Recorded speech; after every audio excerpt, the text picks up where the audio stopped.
Let me ask you something, man to man, have you ever sat in a room full of people, yet felt completely alone? Have you ever looked out the window in the morning, coffee in hand, and thought to yourself, I'm still here, but I don't quite feel alive? If that sounds familiar, you're not weak. You're not broken. You're just missing something your biology was designed to crave: connection. After working with thousands of men in their 60s, 70s, even 80s, I can tell you this with certainty. The most common health risk I see today isn't high blood pressure, isn't cholesterol, isn't even lack of exercise, it's disconnection. It's the quiet loneliness no one talks about.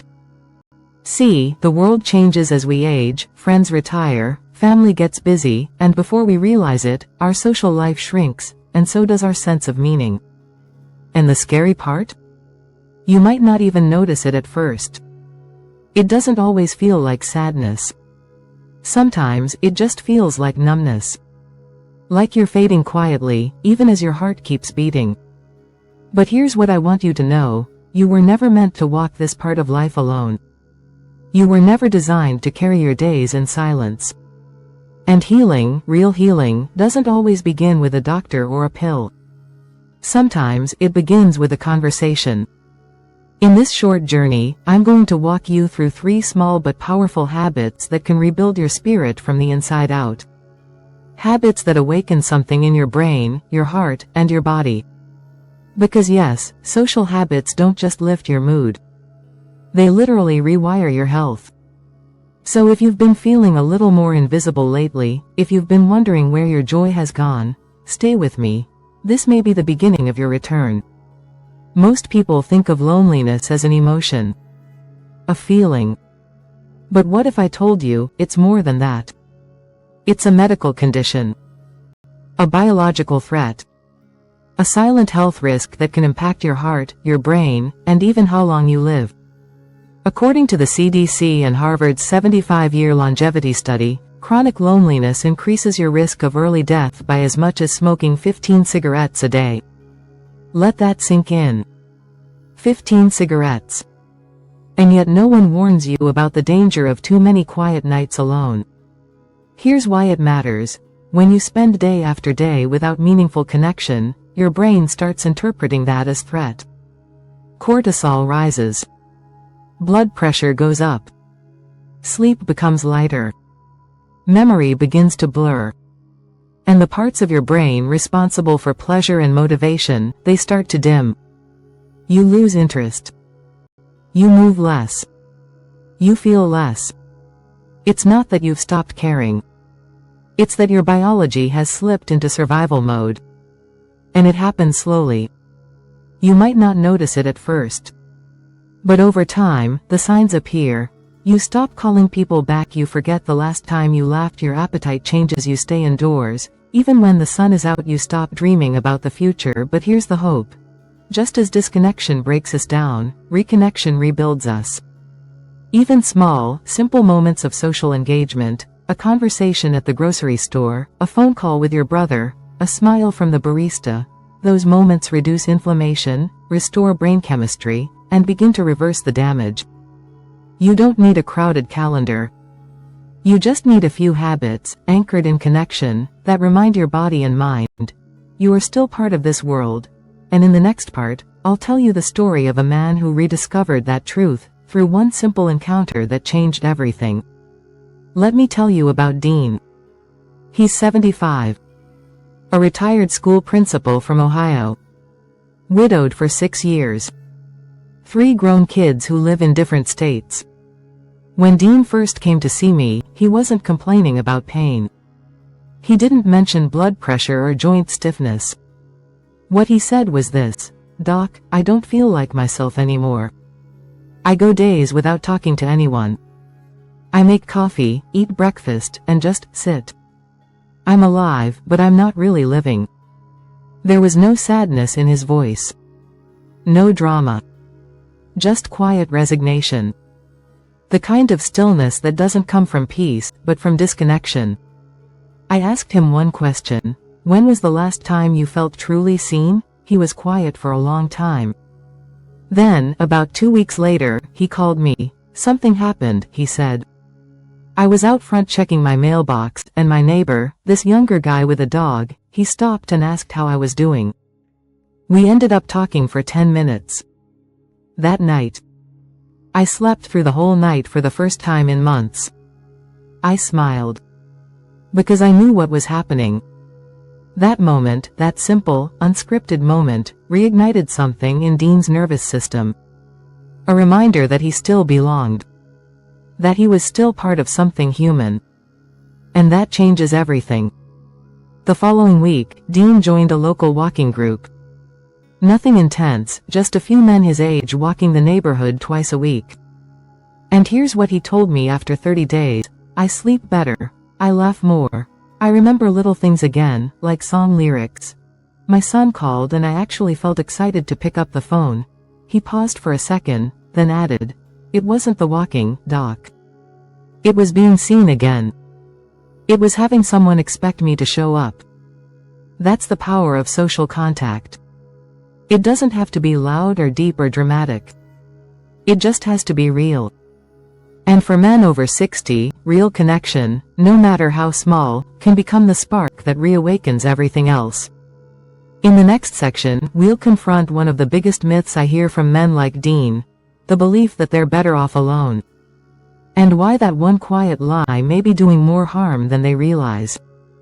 If I had $1 for every man over 60 who said this to me, I could retire tomorrow. I'm better off alone, Doc. I don't want to bother anyone. People have their own lives. I've always handled things myself. It sounds noble. Independent. Tough. But let me be clear, that belief is not strength. It's a survival instinct. And over time, it becomes a trap. Because here's the truth, men don't usually isolate because they prefer it. They isolate because somewhere along the way, they were taught to suppress pain, solve things solo, and never ask for help unless it's physical. But emotional withdrawal? Mental exhaustion? Spiritual emptiness? We were told to shake it off. Keep moving. Numb it with silence. And so we begin to disappear, not just from others, but from ourselves. Here's the danger. Your biology isn't built for that. When the brain doesn't receive emotional input, touch, laughter, affirmation, simple conversation, the neural circuits responsible for connection literally begin to shrink. You become less responsive to joy. Less resilient to stress. Less motivated to engage. Not because you're weak. Because you're wired for relationship. Even small, positive interactions trigger a release of oxytocin, a powerful neurochemical that lowers blood pressure, reduces inflammation, and helps regulate testosterone and sleep cycles. Connection isn't just about feeling good. It's about staying alive. That's why men who maintain social ties after 60 live longer, think clearer, and recover faster from illness and grief. You don't need to be a social butterfly. You just need to stop believing the lie that isolation is somehow safer. Because the truth is, reaching out doesn't make you vulnerable, it makes you visible. And visibility is life. In the next part, I'll show you exactly how to begin, with one tiny daily habit that reawakens your brain and spirit in just 10 minutes a day. If you're wondering where to start, how to reconnect without feeling awkward, without overcommitting or forcing it, let me give you something simple. Something that works. One 10-minute phone call. Once a day. Same time, every day.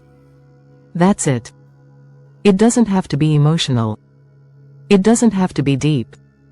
You don't need a long list of friends. Just one name. A brother. A cousin. An old friend from church. A neighbor you trust. Or even someone who used to call you first before life got busy. Here's how it works. You pick a time, morning, lunchtime, or late afternoon. You set an alarm if you need to. You call that person. You ask them how their day's going. You tell them one small thing about yours. 10 minutes. Not to fix anything, but to connect. That small act, repeated daily, starts to retrain your brain to expect social contact again. It activates the prefrontal cortex, the part of your brain responsible for focus, memory, and emotional regulation. It tells your nervous system, you are still part of something, you are not invisible. And your body responds to that with real, biological changes. I had a patient named Walter, 68. He was quiet, reserved. Hadn't spoken to his brother in over a year after a minor disagreement. I asked him to do this ritual, just 10 minutes a day. He resisted. Said it felt silly. But 2 weeks later, he told me something I'll never forget.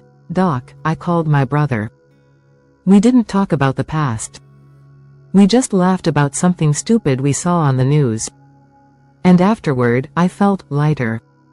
He paused, then added, "I didn't realize how much I missed hearing my own voice say something that mattered to someone." That's the power of daily connection. It's not about fixing your relationships. It's about keeping your circuits alive. So here's your invitation: pick someone. Pick a time. Don't wait for the perfect mood. Just start. Tomorrow, 10 minutes. Let your voice be heard. Let someone else's voice reach you. And if that habit feels like a lifeline, wait until you hear what happens when you take that connection outside your home. In the next part, I'll show you the power of having a place to belong, even if it's just a corner table at your local coffee shop. Let me introduce you to a powerful idea that has quietly transformed the lives of countless men over 60. It's called the third place. Your first place is home. Your second place, work. But your third place is where your identity gets to just be. No pressure, no expectations, no roles to perform. Just presence. For some men, it's a coffee shop. For others, it's a local hardware store, a barber shop, a church foyer, or a public library. It's not about where, it's about what it gives you: a rhythm, a sense of belonging, and the quiet joy of being recognized. Let me tell you about Mr. Charles, 72. Retired electrician. Widowed 8 years. Lived alone, didn't talk much. But every Saturday morning at 9 a.m., he'd walk to the same hardware store in town. Not to buy anything, really. Just to browse. To talk about tools. To wave at familiar faces. And week after week, the same two guys were there, Rick and Marvin, both around his age. One Saturday, Rick said, "You know, we always see you here. Wanna grab a coffee across the street after this?" That moment cracked something open. Now, every Saturday after the hardware store, the three of them sit in the corner booth of a little diner with chipped tables and warm coffee. They talk about old jobs, broken sprinklers, their knees, their grandkids, and sometimes nothing at all. But here's what changed. Charles started sleeping better. His memory improved. He began showing up for Wednesday men's group at church. He told me, "Doc, I didn't need therapy. I just needed a place where someone expected to see me." That's what a third place does. It re-anchors you to the world through consistency and visibility. And it doesn't have to be big. It just has to be yours. So ask yourself, where can you show up once a week, not as a patient, not as a father, but simply as you? Find it. Return to it.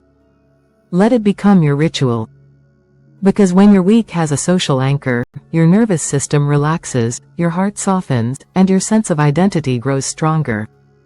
In the next part, we'll flip the script completely, and I'll show you how giving, even something small, can do more for your mental health than any vitamin or pill ever could. There's a quiet truth I've seen play out again and again in the lives of older men. When you feel invisible, when you feel low, when it feels like the world has passed you by, the fastest way to feel alive again is to make someone else feel seen. Not later. Not when you're back to yourself, now. Give before you think you have anything to offer. Because here's the surprising science. Acts of kindness, generosity, and gratitude light up the same parts of the brain as antidepressants do.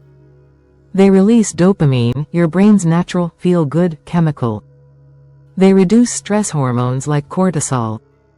And they shift your mindset from isolation to contribution.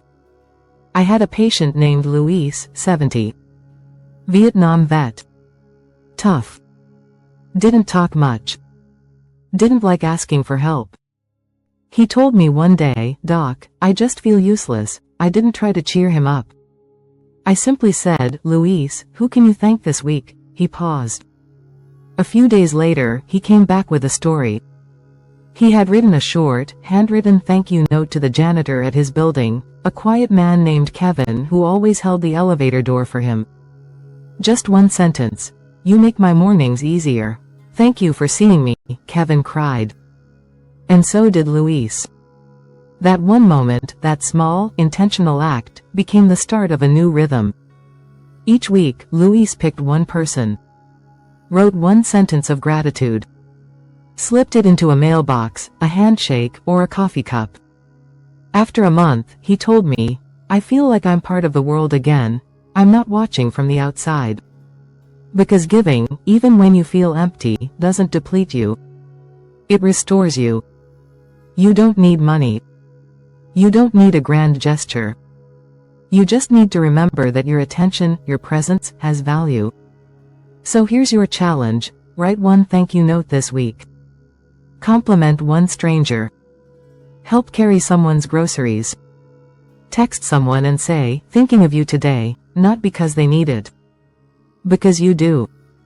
Because your brain, your heart, your nervous system, they all respond to purpose. And when you choose to give, you stop waiting for connection to come find you, and you become the connection. Next, I'll help you bring everything together. We'll close this conversation with one truth you may not have heard in a very long time. You were never meant to do this alone. And you're not alone now. Let's take a breath together. You've just walked through 3 powerful habits, each one simple, each one human, each one rooted in the truth that connection is not a luxury. It's a lifeline. And if you've ever felt like something inside you was dimming, if you've ever looked around and thought, "Where did everyone go?" Or worse, "Where did I go?" I want to tell you something, straight from the heart. You are not alone. And you were never meant to be. You were wired for conversation. For laughter. For being seen, heard, and remembered. You were not made to fade quietly into the background. You were made to belong. And that belonging isn't gone.